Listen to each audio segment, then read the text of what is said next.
You'll hear a number of different recordings, and you will have to answer questions on what you hear. There will be time for you to read the instructions and questions, and you will have a chance to check your work. All the recordings will be played once only. The test is in 4 sections. At the end of the test, you will be given 10 minutes to transfer your answers to an answer sheet. Now turn to Section 1. Section 1. You will hear a customer phoning a company representative to complain about her new purchase.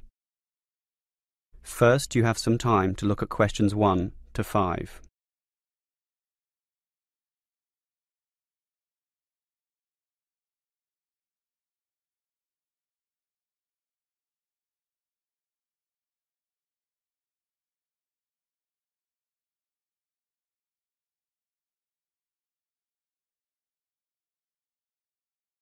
You will see that there is an example that has been done for you. On this occasion only, the conversation relating to this will be played first. Hello, is this the Dynamo motorcycle company? Yes, it is. How can I help you? Well, I have an instruction manual here for your new electric motorcycle, but I'm not satisfied with the purchase at all. Well, I'm sorry to hear that, but don't worry. I'm sure we can sort this out. The woman is talking about an electric motorcycle, so electric motorcycle has been written in the space. Now we shall begin. You should answer the questions as you listen, because you will not hear the recording a second time. Listen carefully and answer questions 1 to 5. Hello, is this the Dynamo motorcycle company?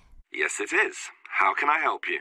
Well, I have an instruction manual here for your new electric motorcycle, but I'm not satisfied with the purchase at all. Well, I'm sorry to hear that, but don't worry. I'm sure we can sort this out. Before we do anything, can you tell me the model number? At the top of the instruction manual here it gives the model number RTY34. TY34. Okay. Now, what's the nature of your complaint? It's many things, actually. The biggest problem is that you say in your manual that the battery will take the motorcycle 30 kilometres. That's right. Well, it's lucky to take me 8.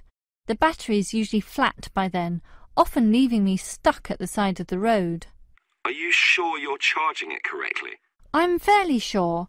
I follow all the instructions and plug it in for a long time. And are you sure you charge it for the required 3 hours? I charge it until the charging light goes off, and that's 2 hours, so that should be enough. And there's a serious design fault with this motorcycle. When you're riding it, there's no meter to show you how much power is left, so you actually don't know when the machine is going to stop working. There's a voltage gauge. Yes, but that tells you nothing. The needle fluctuates about from 55 to 45, so whatever it says is meaningless. According to the manual, you're meant to charge the battery if the needle falls under 50 volts. But even when you charge it, it can go below 45. As I said, the needle just waves all over the place. The result is that I'm always worried that the bike will leave me stranded in the middle of nowhere. Well, I'm sorry about that. Sure, but what are you going to do about it? Unfortunately, we don't have a refund policy, but if you take the bike to one of our shops, our mechanics will look at it. Perhaps there's a problem that we can fix. The gauge, for example. The other problem is the battery. I actually weighed it, and it's almost 6 kilograms, yet you say in your manual that it weighs only 3.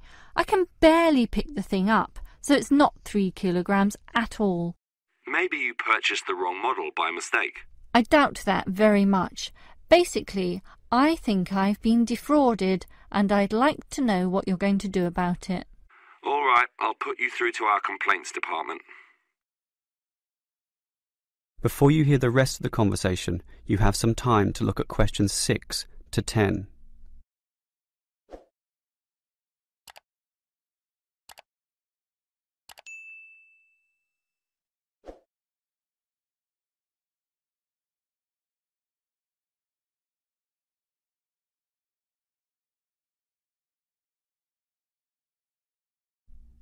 Now listen and answer questions 6 to 10.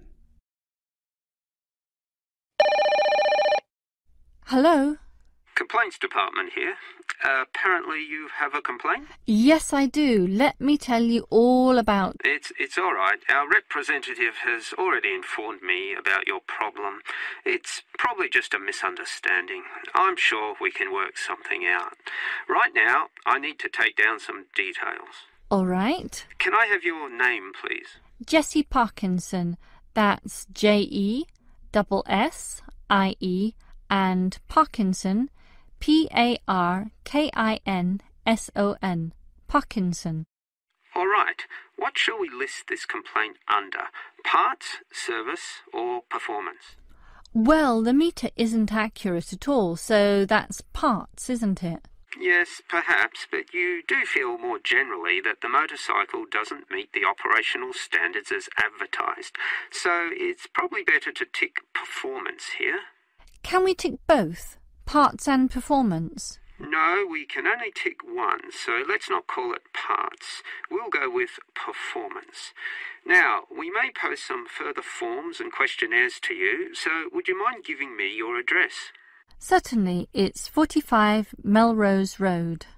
Melrose, M-E-L and Rose. OK. Now, your phone number?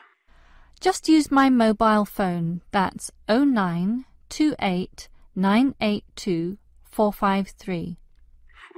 453. OK. And if we have any follow-up questions, what time is best for ringing you? Morning, afternoon, night time? Well, I work as a secretary from 9 to 5, but I do get a lunch break which gives me some free time. This break used to be 12:30 to 1:30, but then it changed to an hour later, so it's best to ring me at 2 p.m. since the break now starts at 1:30. All right. That's all for now. We just need to do our own investigation and we'll probably ring you back tomorrow. I'm sure we can get to the bottom of this. That is the end of section 1. You now have half a minute to check your answers.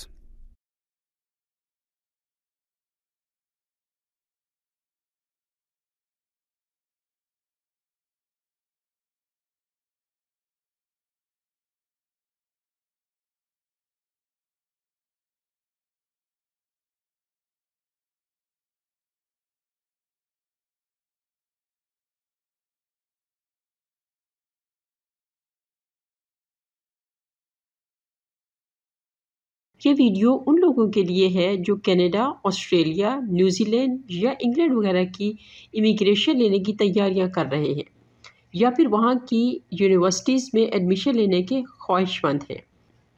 IELTS test English जानने का एक framework है जो immigration और universities में admission लेने के लिए कंपल्सरी है।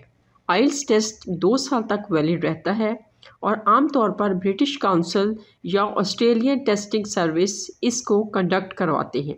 फ़ी और डेट ऑफ टेस्ट लेने के लिए आप इनकी वेबसाइट पर जाकर मज़ीद इंफॉर्मेशन ले सकते हैं। उनकी वेबसाइट का लिंक नीचे दे दिया जाएगा। You can check that. अब टेस्ट पार्ट्स की तरफ आते हैं। इस टेस्ट के 4 सेक्शंस होते हैं: listening, reading, writing and speaking. इसके 2 फेजेस होते हैं: जनरल एंड एकेडमिक। इमिग्रेशन के लिए जनरल फेज़ एक्सेप्टेबल है और यूनिवर्सिटीज़ में एडमिशन के लिए एकेडमिक फेज़ रिक्वायर्ड है। इन दोनों फेजेस के लिए लिसनिंग और स्पीकिंग एक ही तरह के होते हैं। आज हम लिसनिंग टेस्ट की प्रैक्टिस करेंगे। Thank you and let's start the test. Now turn to Section 2. Section 2. You will hear a student union officer explaining about the union's functions and services to a group of new university students. First, you have some time to look at questions 11 to 15.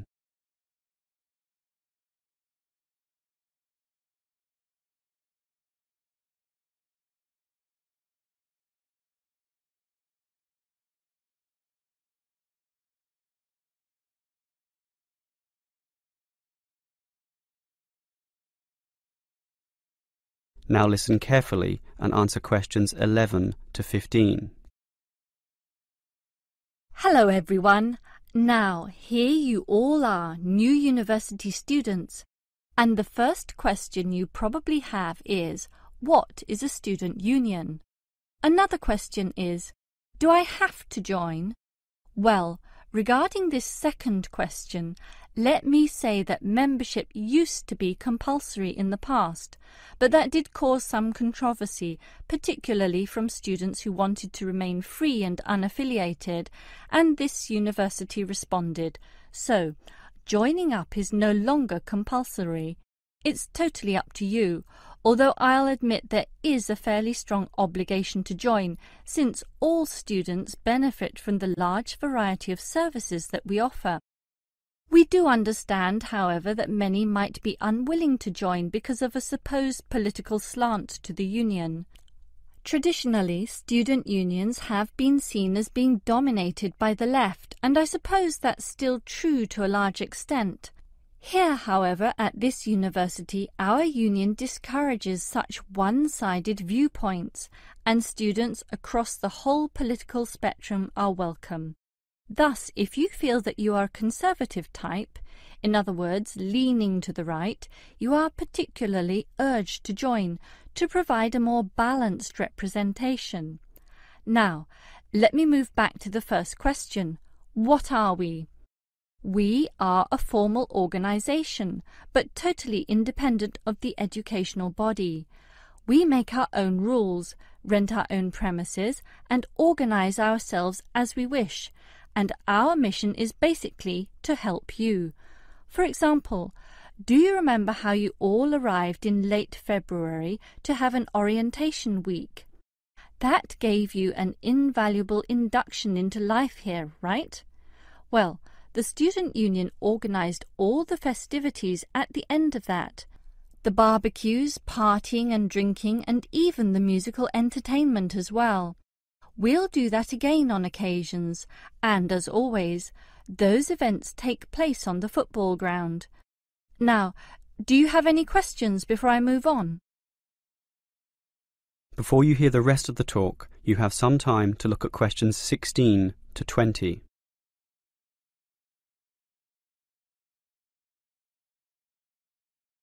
Now listen and answer questions 16 to 20.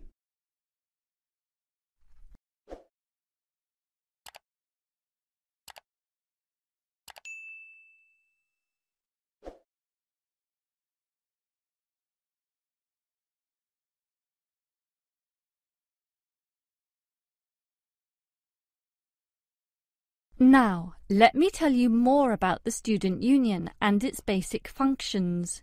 In general, there are three: social, organisational, and representational. Let's look at the first one. Basically, the union provides many social outlets for you to relax and have a better life at university. If you go to our union office, you'll find a list of the many clubs and societies we have, where you can make many friends with people who share a common interest. So, after class, sit with them in the cafeteria and discuss whatever takes your fancy.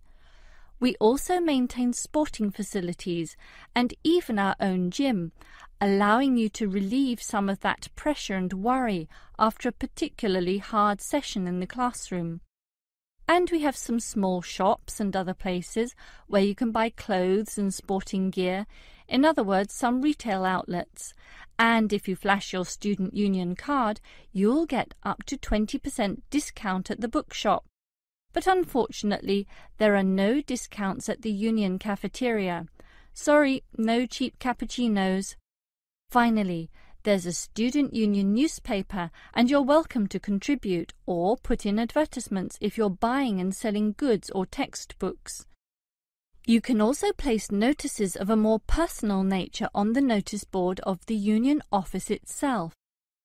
All right, let's move on to our more serious functions, which are helping you get through life here, as well as representing you in times of trouble. Regarding the second issue, if you have a problem or a grievance, or if you feel under pressure or depressed for reasons both inside and outside the university, for example, perhaps a dispute with your landlord or the people in your local gym, then come to us. we have a range of counsellors and helpers, and even some lawyers, who you can meet in the conference room. So just sip a cup of tea or coffee with them and tell them your troubles, and they'll be all ears. Basically, there's every reason to join the student union, since whatever you need, whether it be social or representational, we will help you. That is the end of section 2. You now have half a minute to check your answers.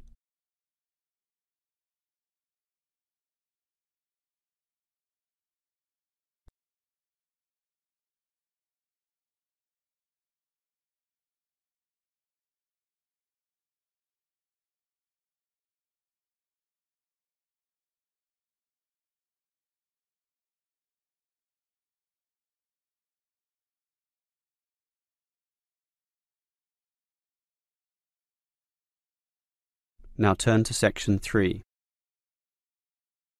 Section 3. You will hear 2 teachers talking about the work experience program for their students. First, you have some time to look at questions 21 to 25.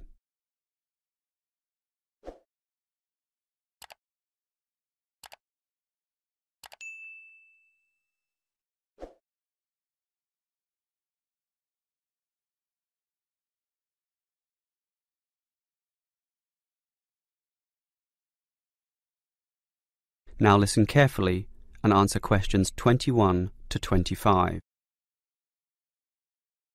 OK, we've got to arrange this programme. Work experience. I believe quite strongly in this myself. Studies are often just too theoretical, and the best learning can be on-site. Sure, in principle, but you've got to find the right companies. For business students, it's so easy with all the commercial enterprises around here, but for our lot of engineering students, it's not so easy at all. Last year's education students were easy too. We just put them all into schools. Well, there are a few companies that will accept our students. Building sites are the main avenue to explore, but the trouble is that not many of these places want inexperienced learners around. Why not? Last year when I did this, I think these companies were worried about accidents. Now it's more a time issue. They just don't want to train people. But these people work for free. But training takes time, and in the economic recession, few companies want their personnel diverted for such purposes.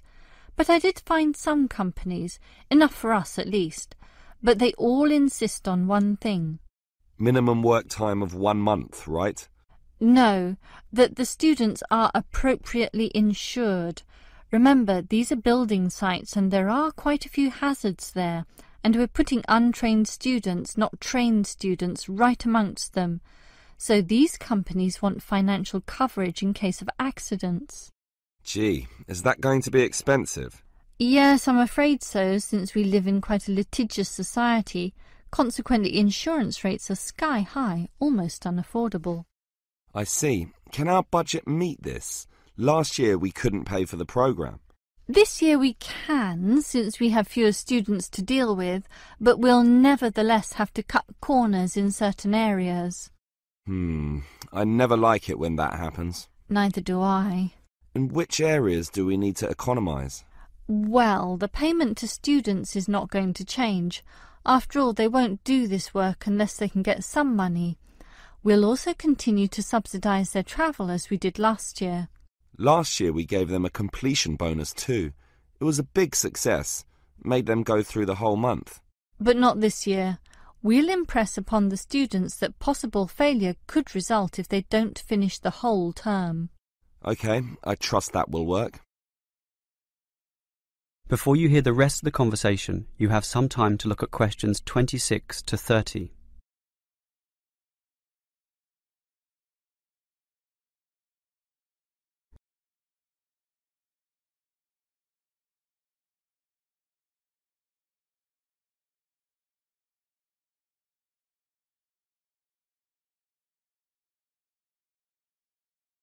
Now listen and answer questions 26 to 30. The most important issue for me about this work experience program is which companies are getting involved, and that was your job. What companies did you find? Right, 4 companies are prepared to help out. Hepplewhite Distilleries, AJ & Sons Engineering, Johnson Demolition, and Sansoni Security. How many students can they take? Hepplewhite can take 5. No, 6. 6? Sorry, 5. It's limited at the moment by the winter, since beer drinking is lower around this time. As for AJ & Sons, that would be 7. Last year it was 17. Not this year, I'm afraid. The other 2 places are 6 and 6, which makes up everyone, 24 of them. Right. What about starting dates? That's the problem. They cannot all start and finish on the same date, which makes this a little hard to dovetail with the academic semester. Hepplewhite can accept its cohort around August 15th. AJ are a little later, starting 5 days later, in fact. The 20th? Actually, the 21st is what they said. And the other 2? The demolition company can start earlier, the start of the month, the 1st, and the security firm will start 3 days later on the 4th. OK, that sounds good. And will all our students work for 1 month? Well, remember, it doesn't have to be a full month, but just long enough to meet syllabus requirements. So, how long is Hepplewhite going to use these students? They said 3 weeks, maybe 4 weeks if we want it. We want it. Tell them the longer option is necessary. Sure. I think they'll accept that. The students will probably buy some of their product, which will make the owners happy. As for the engineering company, it's giving 24 days. That's fine. And the demolition company? They're saying 2 weeks, 14 days. Impossible. The students can't complete their projects in such a short time. You'll have to be stronger. Tell them minimum 18 days. All right. The owner seems reasonable. He'll probably accommodate us if I throw in a few incentives. That leaves the security company, which is offering... Let me guess. 3 weeks, 21 days. Almost. 22. Ha! I was close with my guess of 21. Just 1 day off. That is the end of section 3. You now have half a minute to check your answers.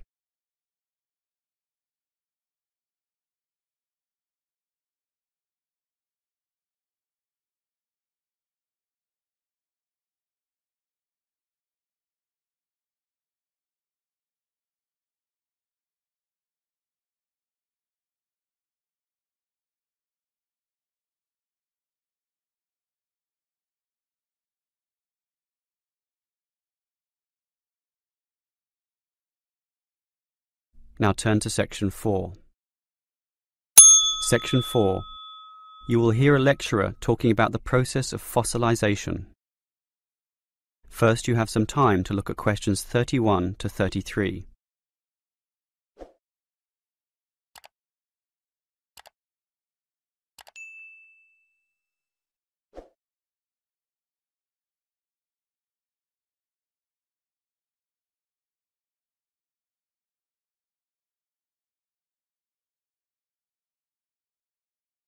Now listen carefully and answer questions 31 to 33.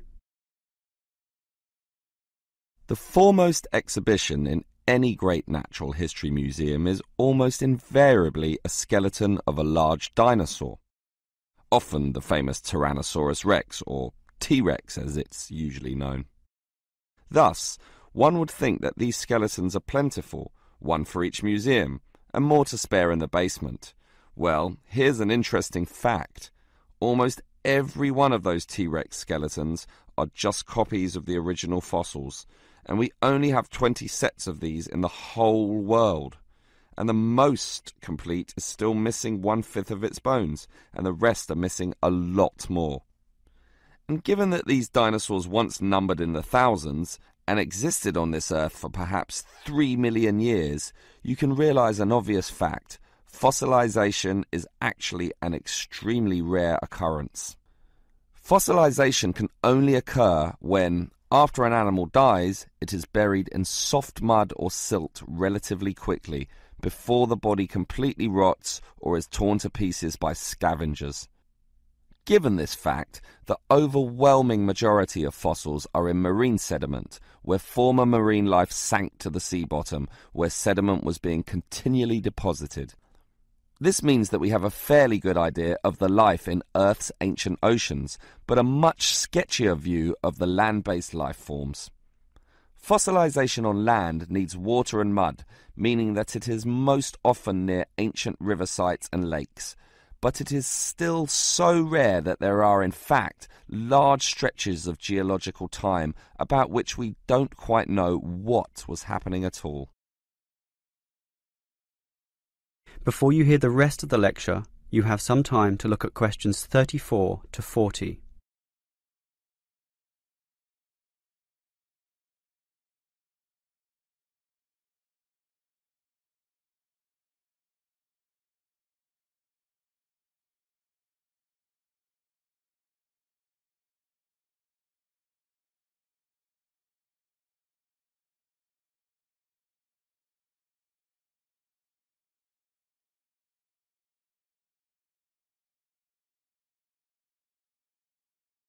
Now listen and answer questions 34 to 40. So, given that fossilization is so rare, the natural question is, what can increase its odds? Well, fossilization mostly occurs with organisms which meet three basic criteria. 1, they must have hard body parts, for example, shells, plates, bones and teeth. Unfortunately, the soft parts just rot away far too quickly to be fossilized. And I say unfortunately because it is often the soft fleshy features that most interest us. An elephant's trunk, for example, would not fossilize, and from the skeleton alone we would never know the trunk was there. The second criterion for more likely fossilization is that the organism in question must have existed in considerable numbers and be spread over a wide geographical range.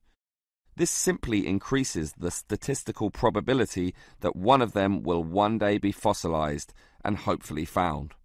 Finally, and by the same logic, the species needs to have existed on the Earth for a long time, and the longer, the better. So, these are the three main criteria, but there are others. Being a large size, for example, helps us to notice and discover them as fossils more easily, and being a marine organism, as mentioned, helps also. Trilobites, a strange sort of ancient crab, are a perfect example. Their body structure was one of hard plates.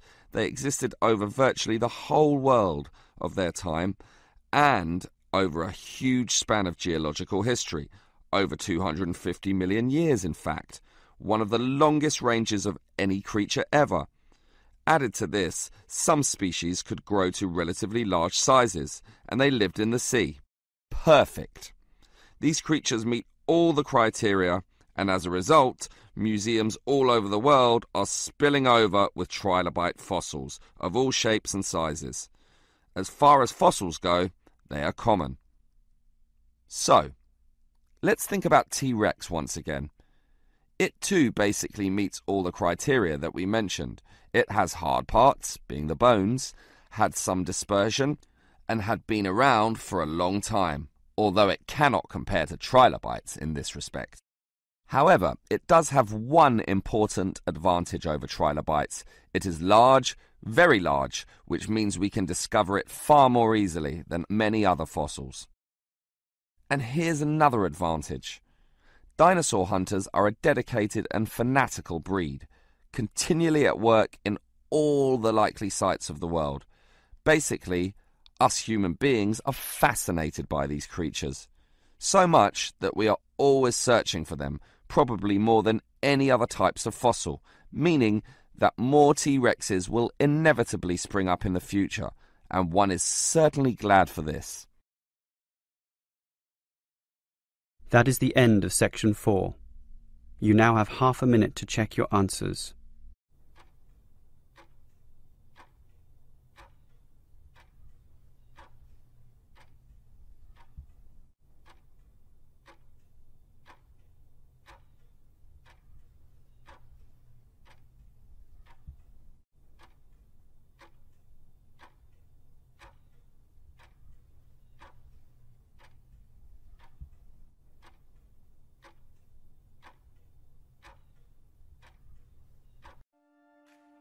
That is the end of the listening test. In the IELTS test, you would now have 10 minutes to transfer your answers to the answer sheet.